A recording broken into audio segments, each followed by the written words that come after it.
Yo, what's going on? Welcome to another episode of the It's Needed podcast, where we discuss real issues involving law enforcement in the community. It's your boy Ryan Tillman, founder of Breaking Barriers United, and today I have it's a little different today. I got another special guest joining us today, my boy Joe Nyce. What's going on, Joe? What's up, Rye? How you doing today, man? I'm doing great, man. Thanks for being with us. Unfortunately, the light-skinned wonder from another mother, my boy AJ, he could not join us today for some personal reasons. I'll get into that in a little bit. But Joe, man, what's going on, man? Tell everybody where you're from. So from New York, we're a little suburb. We're about half hour north of Manhattan, so we're pretty close to the city, right in the mix of things. I've been here pretty much my whole life, except I did a brief little stint out by you in LA. Did you? Yeah, the end of 99, early 2000s, and actually, you know what, end of 2000, early 2001, I was out there actually when 9/11 happened. Oh, wow. I was doing the whole acting thing out there when 9/11 happened, so that's one of the reasons why I moved back home. I wanted to be a cop after 9/11. Man, that's crazy. It's funny you bring acting up because for a quick stint, I think I've talked about this before on our podcast. But for a quick stint, I did modeling and tried to get in the whole industry and stuff like that. I was actually looking up the agency that I was hired by, or I was whatever you call it. I was employed by, and they're out of business now. They're out in West Hollywood, but that's crazy, man. So you didn't like California that much that you wanted to stay, huh? Actually, I liked it. I still have, so I've only been back there once since October of 2001. But one of my best friends I speak to on a weekly basis, I met while I was out there. So we talk, at least once a week for the last 18 years. You know, what's funny is you can definitely hear like you're from New York in your accent. But to you, does it sound like you have an accent, or does it sound like I have an accent? No. So when I lived out there, everybody was like, yo, say coffee again. And I'm like, what are you talking about? They're like, oh, you're so New York. And I don't think I have an accent, but everybody else seems to think so. Well, you know Jorge, obviously. And so when Jorge was on, Jorge has an accent too. So I'm like, hey man, do I sound weird, or because you sound weird to me? So tell our listeners, Joe, what you do, man. Tell them what you do, what your profession is, what your business is. Tell our listeners so that way they know who they're talking to, or listening to at least. So I'm a police officer, just like you, Ryan. I've been on the job for 13 and a half years. Like I said, I moved back home after 9/11 to take the NYPD test. I scored a 94 on the test, but unfortunately I didn't have the 60 college credits that were the requirement at the time to get hired. So I wound up getting a job, and then I had to wait a few years for the towns or the county towns and village test to come around. Took that, and I was fortunate enough a few years later to get hired in the town in which I grew up in. So right now I'm the SRO officer, just like yourself, in the high school that I graduated from, which is kind of cool. Yep. So I've been doing that since January. Before that, I did the midnight shift for 8.5 years because I'm also a business owner. So I have 3 children. I coach all their sports, and the only way that I was able to be a full-time cop, run my business, and spend the time I needed to with my kids is that I had to figure out a way to work while everybody else was sleeping. So for 8.5 years, I worked a midnight shift where I that was my responsibility as far as the police is concerned. And I'd come home, I'd go to the gym, I'd run my company, and then after my kids would get home from school, we'd do practice and games and stuff like that, get a couple hours sleep, and then do it all over again. Man, that's super cool, man. And so if our listeners haven't noticed yet, me and Joe have so many similarities, it's not even funny. Joe, like myself, is a business or a police officer by day, business owner by night. Just like Joe, I have 3 kids as well. And then another thing, and obviously he has an SRO just like I am. But another thing that's very interesting that me and Joe have similarities in is Joe and I kind of got connected indirectly through ETA, which is Eric Thomas and Associates. Eric Thomas is a motivational speaker who actually be at our conference August 1st. And so congratulations, Joe. From afar, I saw from a distance, but congratulations, man. I saw that you were just certified as a game changer or certified speaker through the ETA, man. So congrats on that. And so you do a lot of public speaking as well. Is that correct? Yes, so I do a lot of stuff with like the student athletes, and I really sort of kind of got into it last year with Eric Thomas. I've been following him for some years now, and he's really kind of changed my life, giving me a different perspective and a view on, you know, how I need to prepare myself on a daily basis to get to the next level and to, you know, to accomplish and achieve the things that I set out to do. So I was like, how do I kind of give back to somebody who's given me so much but doesn't need anything? I mean, he's the #1 motivational speaker in the world. I mean, it's not money that he's looking for. So his son Jalen started this Triple Double Academy camp. And I had already sort of kind of become familiar with those guys over there because I've been to so many events, and they started to, you know, to realize who I was. I'm in Breathe University, and when I told him, I said, listen, I'm going to support your son. I'm going to fly my boys down to Atlanta where his son was having his first camp. So I took my 2 kids who were 11 and 9 at the time down to Atlanta for this sports camp. And while I was down there, he's like, yo, you're a cop, right? And I said, yeah. He goes, do you want to speak to the youth? You know, and for me, you know, I'm a police officer in a very affluent area, I guess you could say. I mean, we do have, you know, a range in what people make, but one of the parts of Harrison where I work, the median income is $990,000. Sheesh. So that's where, you know, that's where you get a lot of professional athletes live there. Some from the Knicks, the Yankees, the Rangers. Like it's, you know, it's next to Westchester County Airport. So it's a very affluent area. And for me to be in a room with all African American youth, because out of the 90 kids, 87 of them happened to be African American, and 2 out of the 3 were my kids. Wow. So for me, you know, I was there for 2 days, and the second day he asked if I wanted to speak to the kids. And one of the ways he sort of kind of introduced me was, hey, listen, you know, how do you guys feel about, one of the hot topics is law enforcement right now. How do you guys feel about cops? Hey, let's just go around the room. And the kids were raising their hands, and Ryan, every single thing that they said was negative or bad, to the point where I actually almost got emotional. Wow. Right? And, you know, it was like, hands up, don't shoot, police brutality, corruption. Like, they just kept naming all these, like, really bad things. And he was like, so, listen, there's been somebody here for the last two days. He's a friend of mine. He's here from New York. He happens to be a cop, and he'd like to speak to you guys. So he gave me the floor. I spent about 25 minutes, you know, with the older kids. And by the time we were done, they were not only thanking me, but some of them were even asking questions on how they become a cop. Wow. So I was like, wow, you know, I mean, it was so powerful for me to hear the views on all that, because one thing I learned a long time ago is that we might not agree on how you feel, but I don't have the right to tell you that you can't feel a certain way. So some of these kids feel like police and law enforcement is against them. And now I might disagree with them, but I don't have the right to tell them that they shouldn't feel that way. That's how they feel. So just to hear them say that and kind of go back and forth and have a Q&A and just an open dialogue was really eye-opening for me. And it kind of was like, oh wow, you know, this is real. Man. You know, yeah, that was pretty cool. And you know, now I'm heading to Flint, Michigan next week. And then after that, I'm heading to Detroit, Michigan to do the same thing this year. Man, that's so cool. And shout out to you, Joe, man. I appreciate everything you do. And I just like Joe, I kind of got connected through ET, through a couple, going to some of his workshops and stuff like that. And I was talking to ET, and he was telling me about Joe, and that's how I actually met Joe. I met Joe through ET. He was like, hey, man, there's this other police officer that's out there doing some similar things. And so that's how we got connected, man. So I truly appreciate everything you do, Joe. And I'm going to transition a little bit. This is going to kind of get us into our topic for today. As you guys noticed, my boy AJ is not here. And one of the reasons we created BBU and similar to Joe, why he, you know, talks to kids and stuff like that, is because we recognize some issues involving law enforcement in the community. That's why Breaking Barriers United was created. And that's why the It's Needed podcast was created, because we wanted to create a dialogue of transparency. And on so many episodes, me and AJ have talked about many officers in the way they do their job. We've critiqued officers in the way they do their job. We've given praise to officers for the way they do their job. But we've also said many times before that at any moment in time, me, AJ, Joe, any one of us can be the subject of the national spotlight in regards to how we did something in the scope of our duty.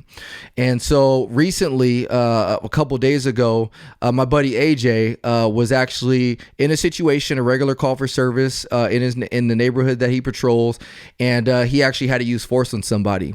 Now, unfortunately, when he used that force, that was caught on video, and that thing kind of went viral on social media. And so I'm not here on this podcast today to talk about what happened to my boy AJ. What I can tell you though is that what's interesting is I actually saw the video before AJ hit me up. It was funny because AJ texted me that morning like, hey man, just beware that there's a video going out right now involving me. And so before I had even read that text message, I had actually saw the video because a few people hit me up. And one of the things that I pride myself on, and I'm sure Joe does as well as AJ, is I pride myself on always being transparent with our audience, because I truly believe that our trust that we have established as Breaking Barriers United is because we're so transparent. We will call out the bad officers, but we will call out the good officers, and the same thing with the community.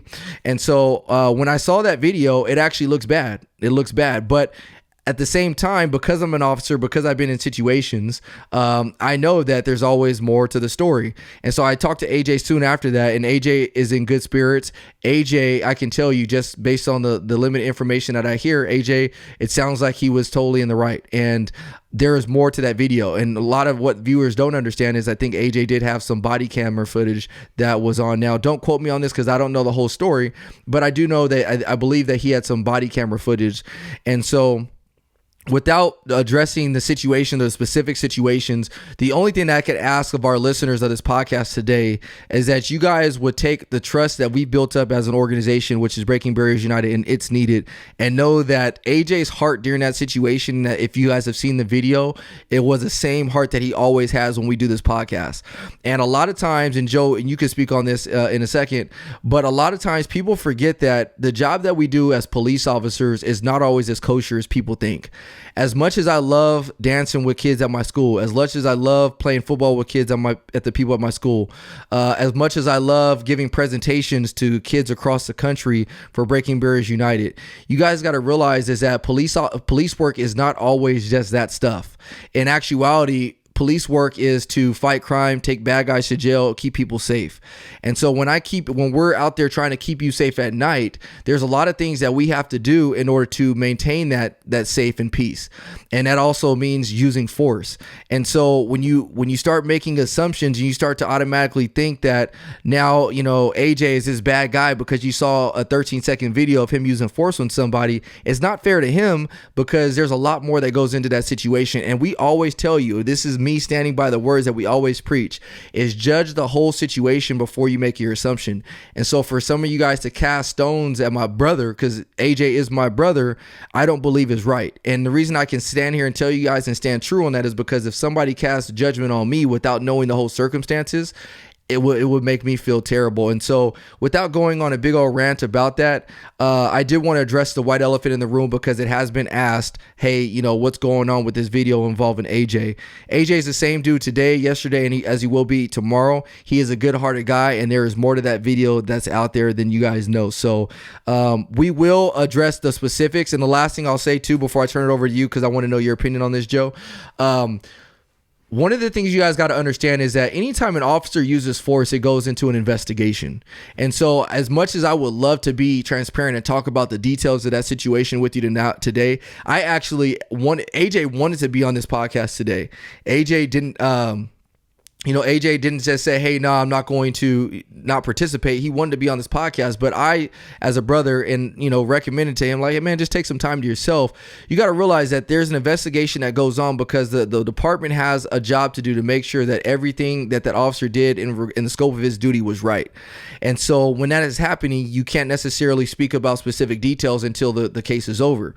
And so that's the reason why we can't speak about the details today. That's why I can't really address all the facts that go into that situation, because I don't even know the facts.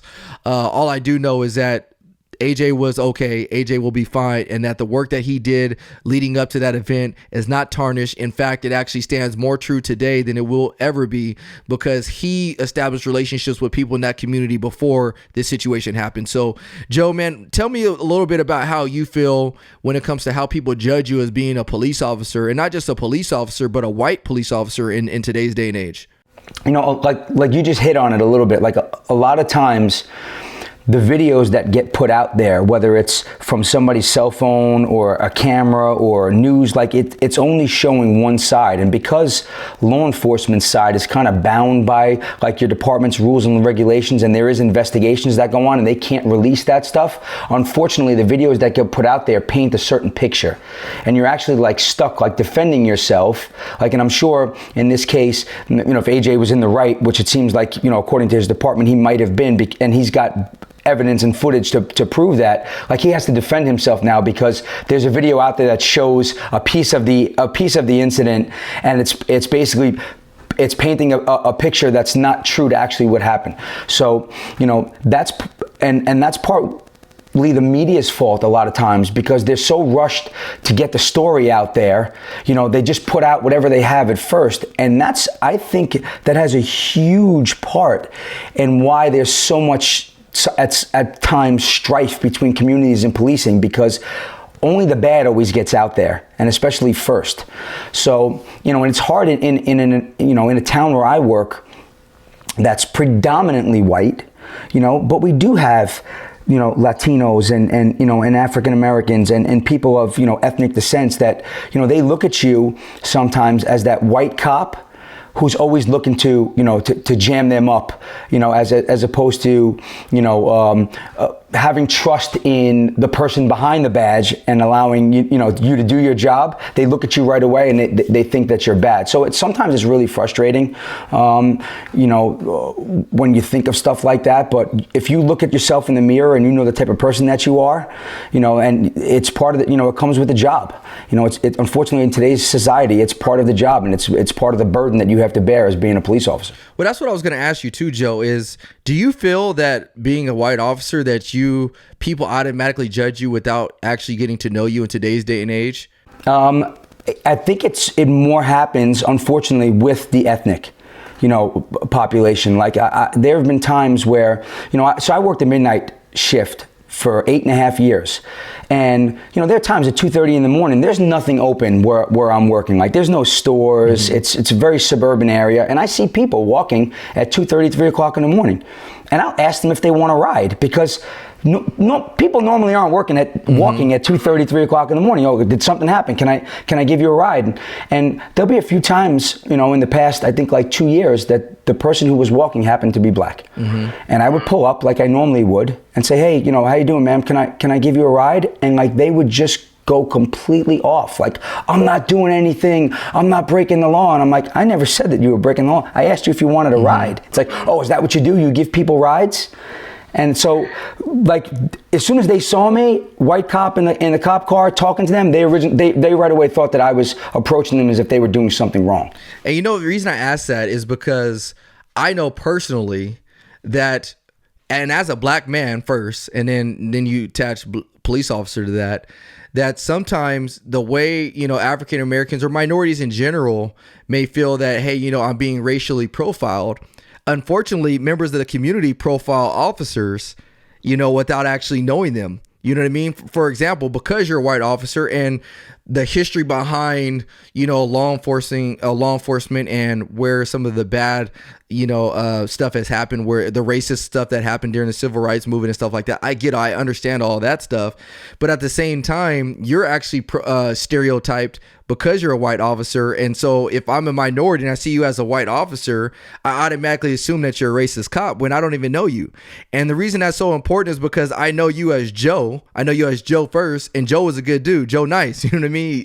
Joe Nyce is a good dude, you know what I mean? And so because I know you as Joe first and not Joe as the police officer, you know, I know that you're not out there trying to pull people over just because they're black in a neighborhood or whatever it may be. I know you as Joe. E.T. knows you as Joe.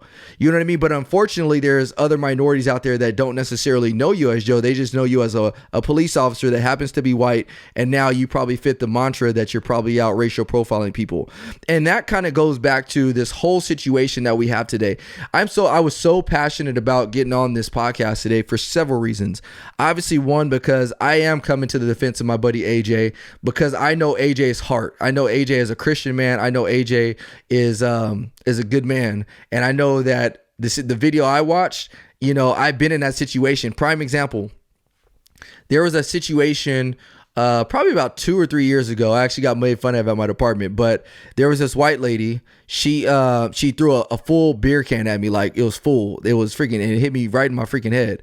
And as soon as she did that, I remember right after that going up to her, slamming her down to the ground and handcuffing her. Now, mind you, this is a lady, and at the time I was in the weight room, so I was, I was getting kind of swole. So let's look at this picture. Let's imagine that this lady throws the beer can, and as soon as the beer can gets thrown, after that, that's when the camera turns on, and now all of a sudden, as you see an officer slamming this lady to the ground and me handcuffing her. That situation, depending on what part of the video was recorded, can paint two different pictures. And that's the scariness of watching videos that we see that are put on social media, because we don't know what the full story is. We only see a 13, 14, sometimes a 1 minute long video, and we don't know what led up to or what happened after that. And so before we can be so quick to judge people by these videos, we have to get articulable facts to base our judgment before we start casting stones at people. And the reason I'm saying that is because, like I've said before, like me and AJ and Joe could be subject to something that happens tomorrow, and look at us now. And so that's what's happened to my boy AJ, is now all of a sudden people think that, because he has a blue check on social media, now all of a sudden he's not the guy. Like, no, AJ is the same dude as ever. And so, but I bring that up to say this. I, as a police officer, recognize that there are bad police officers in this profession. I just read an article today that was talking about police officers on social media that have made racist, bigotry comments about all types of things, whether it be minorities, whether it be your religion, whether it be your sex, whatever it may be. There have been police officers out there that have made some terrible comments on social media. So there's this company that did a whole research. They researched all these different police departments, gathered all these facts, and basically said that there's officers out there that are making all these comments. And so here's the unfortunate part is you have organizations like Breaking Barriers United, It's Needed, and all this other stuff. You have my man Joe out there, doing all types of stuff in the community to make things better. But then you have these officers out there that are doing some dumb things, saying some stupid things, and now it's making it hard for my buddy AJ to, defend himself in a situation where he was rightfully so defending himself because of these crooked cops. And so the problem now becomes okay, how do we fix it? And I had a discussion with the Savage today, and one of the things that he proposed was maybe we do social media ethical classes or something like that. And it was my belief that I don't think that's going to fix it. If anything, it kind of covers the wound to a bigger problem. Is I personally believe we need to go back to the who are we hiring in this job? Who's being hired to do this job? You know what I mean? Because the mere fact that you can make all these statements, like we as officers, and correct me if I'm wrong, Joe, but do you believe that as a police officer you're held to a higher standard than any other person out there? And why do you believe that? Because your job is to protect and serve. Your job is to set the example. You're enforcing the laws. So if you're not holding yourself to a higher standard, things get very cloudy and fuzzy. So I believe that, every day I feel like when somebody's looking at me, right? So even the stuff that I post on social media, and I talk about this to the kids at the high school all the time, I use the analogy, when we went to the police academy, that we were taught that when you pull the trigger, you better be 100% certain that you're pulling that trigger for the right reasons. Because once that bullet leaves that gun, you can't take it back. Mm-hmm. You can't say, oops, sorry, can I have that back? Mm-hmm. Right? So the same thing now with these cell phones, right? Is that, and we're held to those same standards. Once you put something out there into the universe, you better make sure that if somebody sees it, whether it's your boss, whether it's the community, whether it's your parents, whether it's your wife, you better make sure that it's something that you don't have a problem with anybody else seeing, because you can't take it back in today's day and age. Mm-hmm. It's out there forever. So I think one of the ways you said, who are we hiring? Yeah, you're right, but we're almost, people are their own worst enemy. So if people are going to start using these phones like this, you're creating, or you're leaving a blueprint or a footprint, right? So now all you have to do is, okay, Ryan Tillman wants to be a police officer. Let's go on his Facebook and Instagram page. Mm-hmm. And now you do your investigation there, because 3-4 years ago, you were posting all this racist, and terrible things, we don't want you as a cop. So that's a way that we can kind of, that whoever's doing your background investigations could sort of find out a little bit more about your history just by the stuff that you put out there yourself. And you know what frustrates me, Joe, is that when I read that article, as somebody, for example, like the Savage is very pro-police, and the Savage is like, man, this stuff can't be true in this article. Like, there's no way. Like, this is, who's writing this article? But here's the sad thing is I know the article is true, and this is why I know the article is true.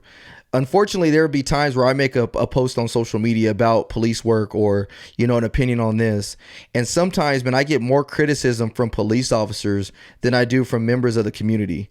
Prime example, I made a post 2 weeks ago, and it was actually the post where I was actually debriefing the situation where the LAPD officer shot the guy that actually tried to ambush him. And I asked a rhetorical question on there. I said, did the officer need to announce himself before he gave a use of force warning? And here's a reality of that question that I asked. I know the answer to that. I know that officer does not need to make a use of force warning because he's being ambushed. He needs to address that threat. You have no time based on case law. The case law that says make it for that. I think the case law that specifically addresses use of force warnings specifically states you need to use a force warning when feasible, meaning that, hey, if you can use it, but if you can't use it, then don't use it. That situation was one of those specifically where you did not need to use a use of force warning.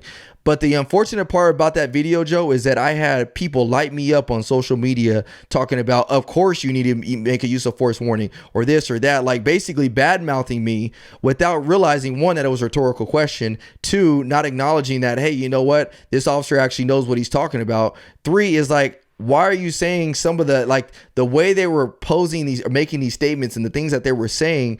And I know that they're police officers based on the language that they were using.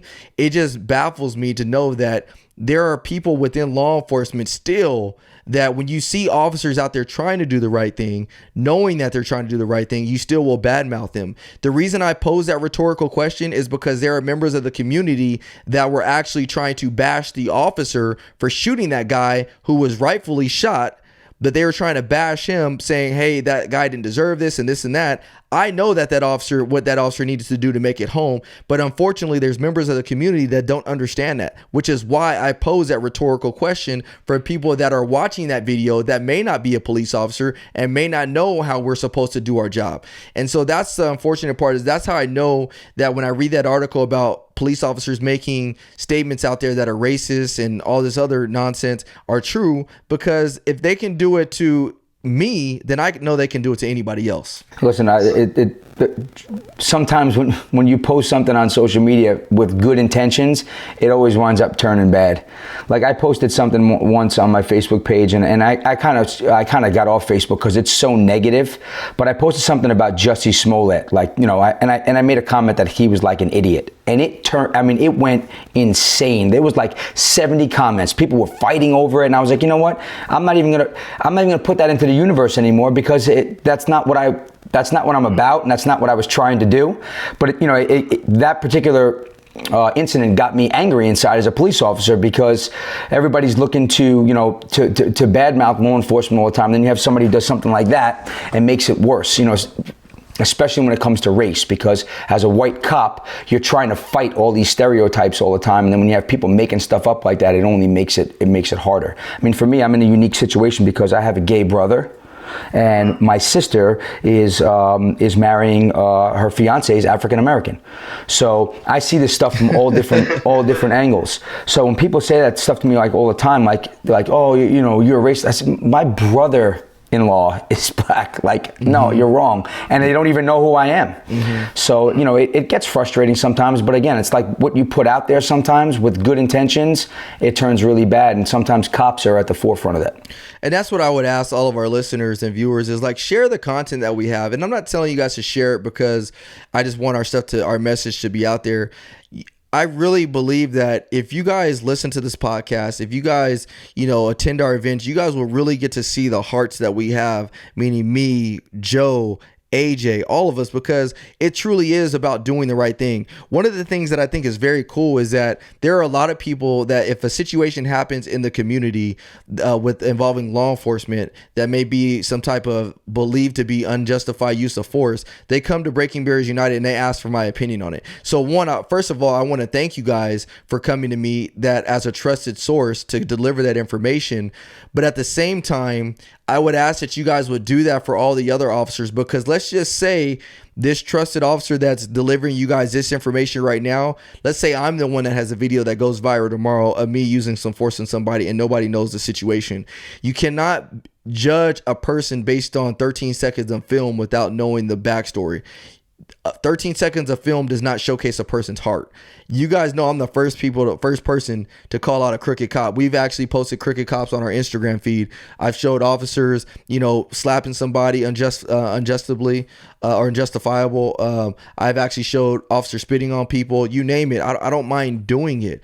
But, when stuff happens and you see a 13-second clip, just make sure you do your research, because it's not fair to those that are involved. And again, I'm speaking specifically to my boy AJ right now, because it does fire me up, man. We put a lot of effort into bridging this gap between law enforcement and the community. And, for people that are going to now say that he's, not right all of a sudden because they see a 13-second snippet of a video that doesn't paint the whole reality, is frustrating, man. So Joe, tell all of our listeners, man, what are you doing actively other than police work, man, in your life? What's your business about, and what are some of your goals in the future? So, like I had said earlier, I have two companies that I'm partners in. They're both entertainment companies. So we do private events. So we have DJ companies. So I'm an MC, an event host. I DJ as well, but on a weekly basis, like last night, I did a bat mitzvah in Connecticut with 120 kids. So like on a weekly basis, I get to party and get paid for it, which is pretty cool. That is cool. We do parties all over the East Coast, everywhere from like Massachusetts all the way down to Florida. We have a pretty nice sized company. It's a passion of mine. I've been doing it since I'm 19 years old in the industry. Law enforcement's a passion of mine, and then speaking is a passion of mine. So one of my new goals now is to just get out there and sort of kind of hit the speaking circuit and speak to kids, not only on the law enforcement side, because I like to use the law enforcement and connect it with decision making, because I think a lot of these kids nowadays, they need to hear that type of stuff, about the decisions that, when you go to a party in college and, everybody's drinking and you take a young girl upstairs, like what are the ramifications of that? Like that can get really real, really fast. So sometimes, even these kids nowadays in high school, they don't know the laws of consent. They don't know that a person can't consent when they're intoxicated. They don't know the laws when it comes to age difference. So I like to use the law enforcement, and sort of kind of like, I guess you'd say, wrap it into that decision-making process with them, because I really do have a passion with speaking to youth, especially student athletes, because we're not too far off in age, Ryan, and the values that were instilled in us when we were younger, when it came up growing in sports and stuff like that, like everything wasn't given to us. We had to work for everything that we had. There was a lot of hard work and patience and stuff like that. And nowadays, it seems like with the younger generation, they just think that everything is like, they're just supposed to have it. There's like almost like this sense of entitlement, and the real world isn't like that. So I really enjoy getting out there, speaking with the kids, teaching them some of the lessons that I've learned coming up, and just watching my family grow. I got 3 beautiful kids. My oldest is getting ready to go to high school, which presents a completely new set of challenges. So my 2 boys are my 2 oldest. I have a 14 and an 11-year-old, and then right behind them is the little girl. She's going to be 9, and that's another whole set of challenges. So it's just taking it day by day, loving life, just doing things that I feel really passionate about and being positive. That's all. What's funny is I didn't even realize that. So, we both had 3 kids. My 2 oldest are boys and my youngest is a girl too, man. And I'm a former student athlete as well, college football player, man. And you mentioned, you bring up decisions, man. And decisions are so important. And it's important that we teach decision making at a young age, because when you get older, a lot of the decisions that you make could really have a long lasting impact on the way you live your life, the rest of your life. And so I always talk about decisions as well. And going back to law enforcement as well, I think that decisions that we make as police officers are critical too. I brought up to the Savage earlier about the ramifications of making a negative statement on social media and what that can be. You know, when you put a negative statement out there, as you would say, like the universe, Joe, when you put something out there like that, something negative, let's just say, you know, fast forward 3 years and you get into an officer involved shooting and you kill somebody, you hurt somebody. Do you think that they're not going to go back and trace all the social media things to basically paint the picture that you're some person that you may or may not be? They're going to do that. And so that's why the decisions that we make as law enforcement officers are critical. Going back to my point earlier, I asked another rhetorical question. You know, do you think that we should be held to a higher standard? I completely 100% believe that police officers should be held to a higher standard. When we take the oath as a police officer to, you know, go out there and protect and serve, one of the things that we have to realize as a police officer is that we are now choosing to separate ourselves from everybody else. We can no longer say that I'm going to have my own opinion about this or I'm going to have my own opinion about that. We have to do what's right regardless of whether or not our personal feelings are on the matter. And that's the reality of it. I cannot let my personal implicit or explicit biases affect the way I do my job. I recognize that I may come from a different place than you. I may grow up in a different environment than you, but I cannot allow that to affect the way I do my job in certain ways. And so when as officers, sometimes we forget that. And I know we get emotional. I know we get passionate about it. We live in a day and age right now where it is becoming harder to be a police officer in the United States of America because we are being criticized for everything that we do. But I personally believe in some ways it's super important that we're criticized because we're the one profession on this earth that can actually take a man's freedom away from him and also their life. If you go to court and you go to a case, yeah, you may be able to, be convicted of murder and they may give you your sentence of death. But that still has to go through a jury. Multiple people have to deliberate on that. The judge has to deliberate on that. We are the only profession in this world that in a split second can take somebody's life. So if I'm given the power and authority to take somebody's freedom and their life away, I better be held to a higher standard. And the reason I say that is because if it's my wife or my son or my daughter that's on the other end of a police officer's gun for whatever reason, I better know for sure that I can count on that officer to make the right decision, whatever he needs to do. So yes, we should be held to higher standards. And so as police officers, it's okay to get frustrated with the way we're seeing the tide turn in a few things. It's okay to be frustrated with the outcomes. You got to realize too, if you're a community member listening to this, you got to realize we also see things and experience things that your normal person shouldn't see. We see death. We see some heinous or some heinous crimes done to children. Those are things that we should not have to see on a daily basis, but we do. And so, yeah, that does affect sometimes our thought process and the way we perceive things, just because that's not normal human behavior. But again, officers, we cannot utilize that as an excuse of why we held to the same standard as everybody else. So that's just my personal thought on that. I actually don't even know how I got there, Joe. I just be rambling sometimes. I like that, you're 1,000% right. The perspective on law enforcement right now, and the topic of law enforcement is so relevant right now. But I like the challenge. Like, I would like to be part of the officers that change the narrative on policing. Like, to me, that gets me excited to say, like, hey, listen, all cops aren't bad. Like, look at this guy. He's out there doing this. Look at this guy in California. Like, I used you on a presentation, that you guys started this organization out in California, and they're like, how do we change, or how do we really bridge the gap between communities and law enforcement? Well, it's more people like you. It's more people like me. Cops could just stand around and pout about it, right? And be pissed off about it that everybody's painting us in a bad light, or you can go out there and you can do something about it. So, it gets me excited. I'm game for the challenge. And it goes back to who you are at your core, Ryan. Yeah. Like, if you're in this for the right reasons, like, I never became a cop to write people tickets. Like, that's not why I became a cop. Like, seriously. So, like, I know it's part of the job, but I hate it. Like, I'm horrible at it. As soon as if I don't ask you for your license and registration and walk right back to my my car, as soon as I have that human interaction with you, I don't want to write you the ticket, right? Because I took this job to help people. So if you know why you did this job and you know why you started it and why you wanted to protect and serve, like if that's at your core and in your heart, then all this other stuff that's going on, it might get you frustrated, but it's not going to deter you or stop you from doing what you love to do. Yeah, and the last point I want to make, and I think I brought it up briefly, but when you see me dancing or you see Joe speaking or whatever, and I know I brought this up, but I'm gonna touch on it again because there's something else I want to get to. Another point I want to get to.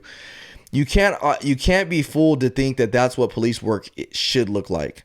There have been times where I've gotten comments that say this is what real policing is, and I'm dancing with kids. As much as I love dancing with kids, that's Ryan just being a human being with those kids. So yes, part of me, that's what being a human should look like, is just me being cool, me being personable. But that's not necessarily what police should look like. That's not what police work should look like. A long time ago, I had a friend of mine tell me, he was in the military. He said, man, unfortunately, man, the things that had to be accomplished in the name of freedom, your normal everyday person wouldn't be able to stomach. And what he meant by that was there's a lot of things that happen in other countries in order to attain the freedom that we have in this country. And as human beings, it is not a natural sight for us to see people get killed. It is not a natural sight for us to see children get punished. Those are things that we can't stomach and we don't like to see. But unfortunately, a lot of those things were done in the name of freedom to obtain the freedom that we have here today. Well, police work is similar from the standpoint of, in order for you to sleep peacefully tonight when you go to bed, you have to know that there are officers out there that are having to get in uses of force with people that are not complying with the law. You have to realize that officers, while you are sleeping peacefully at night, are digging through somebody's car that may possess a drug called fentanyl, where the mere ingestion through the air can basically kill that officer. He is doing that so that way your son, when he wakes up and goes to school the next day, he doesn't run across that. There are things in our profession that are not always pretty. There are things that we have to do that are not always pretty. And so you can't just say, you know what, the moment we see us use force on somebody that, oh, I can't believe I lost all trust in this officer, because you got to realize we live in a world that people don't always comply with the instructions we give. We live in a world where people are not always going to be as nice as they may perceive or give the perception to be. And so I say that, man, just because I'm so passionate on this specific episode, man, because we are doing a good thing here at Breaking Barriers United in the It's Needed podcast. We are doing an amazing thing, but we need more people to understand, like, hey, just take a second and breathe, process information. That's what human beings were made for, to process and take. God did not bless us with this beautiful brain just to make a decision based off of 13 seconds of a video. God gave us this beautiful brain to do deductive reasoning and to, do reading comprehension and evaluate things, so that way we can form our own opinions. And at the end of the day, we need to have grace upon everybody.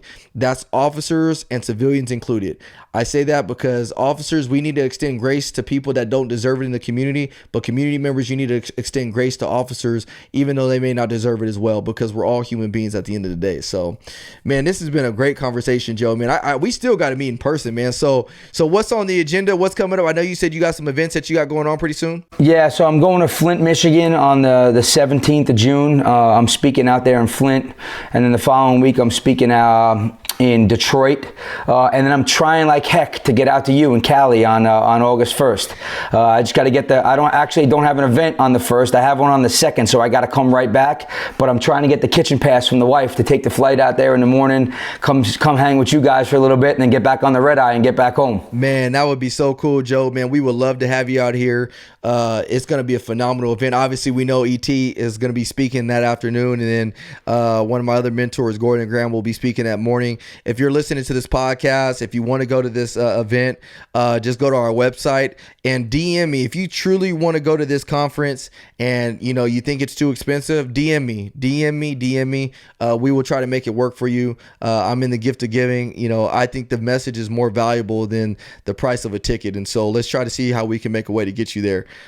This podcast is being brought to you by the one and only Breaking Barriers United, doing some amazing work. I can't thank my team enough. That includes you, Savage. Thanks for everything. Where are we at on time, Billy?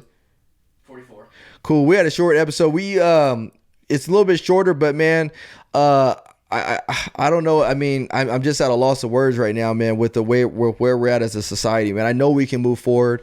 One of the things that I was in church this morning and the pastor brought up, and it was legit. It says, it's Romans 5:3-4. It says, we also rejoice in tribulation, knowing that tribulation produces perseverance. Perseverance produces character, and character produces hope, man. I think that everything that we go through as a society happens for a reason, man. And so sometimes, when we're in tribulation, it sucks because nobody likes to go through tough storms or nothing like that. But like it says, like the scripture says, it produces perseverance, and that perseverance produces a character, and then that character ultimately produces the hope that we can put our faith and joy in. So, man, Joe, you're doing amazing work, brother. I appreciate you, man. You are the walking, living definition, man, of what it means to be a good human being, bro, and to be walking by faith and not by sight, brother. I appreciate that, man. Thank you guys so much for having me. It's been a long time coming. So glad we got to connect. Yes, it has. It's definitely been a long time coming. Yeah, we keep texting each other. It's like, yo, we got to hook up. And I'm watching the podcast, and I'm like, I got to get on this podcast. You there now, baby. You there. Hey, so real quick, are you a Yankees fan or what? So I'm a Yankees fan, diehard, man. Diehard Yankees fan. Yep, I see the Dodgers hat. I was about to go in my closet and go put on the Yankee hat, but I'm just making sure. Hey, we on fire right now, bro. We are killing it. Listen, I'd love to see a Yankees-Dodgers World Series, man. That would be unbelievable. Oh, yes, it would. And we're going to go together, too. Yeah. Are you a Lakers fan? Definitely, bro. Am I? I mean, we ain't in our most proudest moments right now, bro, but die hard, baby. Yeah, well, I'm a Knicks fan, so talk about not proud moments. There you have it. And then what about NFL? Yeah, NFL, I'm a Jets fan. Oh, yeah, that's not one of y'all proudest moments either. So a long time after the Jets lost their second AFC championship game, I told my kids, I'm like, that's it. I'm not doing it to you guys. You guys are free to like anybody that you want. I'm not going to force you to like the Jets and be miserable like your dad for the rest of your entire life. My old guy, he hung tough with me, man. He's still a Jets fan, but my little guy jumped on board with the Patriots. He's been a Patriots fan for like 6 years. His room is all Patrioted out, and I got to look at him every day, and it's miserable. Hey, if our listeners or viewers are watching this podcast on YouTube, take a look at my man Joe's house. So my man he living over there. I'm trying to get like Joe. I'm doing something wrong because he look like he in the West Wing over there, Savage. Yeah. Hold on a second. I'm gonna give you guys a tour. Why not? Oh, we get the tour. Oh yeah. I want to see the tour. Right. So we're gonna take you guys outside. I'm over here in my shack, bro. So I can't give y'all. I mean, I could give y'all a tour of the shack, but. Yeah, hold on a second. We'll step outside for you guys. Give you guys a little. There's my backyard. Wow, that's all your backyard? Yeah, that's all of it, man. Are you serious, bro? Yeah, I'm serious, bro. You got to come to New York, yo. California's mad expensive. So no, go back to the other side. I want to see that where the slide is. That pool looks like first of all, that pool looks like a hotel pool. Yeah, bro. Let's go. Yo, you want to come to my summer party this year? Bro. Like so that little playground with the yellow slide, is that yours too? Yeah, it's mine. What? In the jungle? Y'all got like a little jungle gym in the jungle, bro. Yeah, bro. Listen, man. This is you want to hear the funny part? My kids tell me that they're bored. There's nothing for them to do. Bro, that tree next to the pool looks like a huge Christmas tree. There's my hot tub. Wow, bro. Oh, so Joe just stunning on the whole world right now. Yeah, Joe just flexed on everybody now. So it's funny because, like I said, my best friend, one of my best friends is from Cali, right? So he's actually a deputy attorney general, Ryan. They call him out there, right? Yeah. So he's a deputy attorney general. Really? He tries capital murder cases. Oh, snap. So he's in the middle of a death penalty case right now. But we talk all the time, and he just bought himself a house, and he told me what he paid for it, and then he told me the size of it.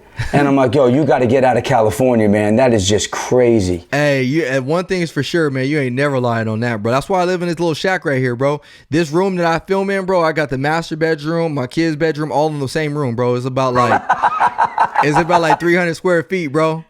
It's crazy. So, like I said, I work about a half hour north of Manhattan. I live about a half hour north of where I work. So the difference in the drive, Ryan, like in the taxes, are crazy. So I pay $11,000 a year in taxes.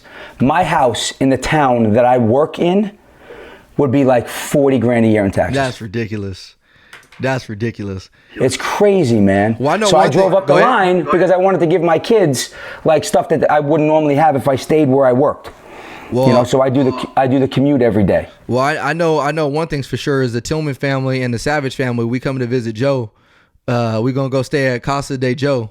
Yo, so when you come to New York, you guys stay here, especially if it's the summer. We have barbecues, parties. It's crazy, bro. There's always something going on over there. Four Seasons over there. Shoot, Joe, man, I really want to appreciate it, man. One thing I'm gonna do though, real quick, I'm gonna kind of change it up. I just want to do. I usually have a fair foul. I stole the fair foul from ET's. I got permission though from him. But I don't have a fair foul today. But what I do want to do is I want to close with a little prayer, man, for AJ and in the situation, man. So I'm gonna close this out in prayer. So, dear Heavenly Father, we come before you, and I just want to ask that you would just bless my brother AJ and just watch over him with everything he's going through. We know that we know that you're protecting him, Lord, and like you said, your word says, you're allowing him to go through this tribulation, so that way you can develop all those different character traits in him. So just be with him. I ask all of our listeners to pray for him. He has not done anything wrong, but I want you to give him the reassurance that he needs, Lord, to know that he's still walking with you, and that everything he does is because his heart's in the right place, which is with you. So we love you and thank you. For in your son's name, Jesus Christ, amen. Thanks again, Joe. I appreciate you, brother. Savage, again, I appreciate you. Did you have any last closing words? Go ahead, Joe. Yes, sir. Well, first of all, I want to thank you, obviously, for having me, but just for all that you guys are doing out there. I mean, you truly are an inspiration. I appreciate everything that you guys do, and I think God puts people in your lives for certain reasons, and I think that me just being attached with your movement and your word is something that I'm extremely proud to be a part of. So thank you so much. For all your listeners. There's a lot of darkness in the world right now. It seems a lot easier right now to be mean or negative than it does to be positive or nice. So when you go out throughout the day, whether you're a cop or just a regular civilian, do something nice for somebody. Make somebody smile. The world definitely needs it.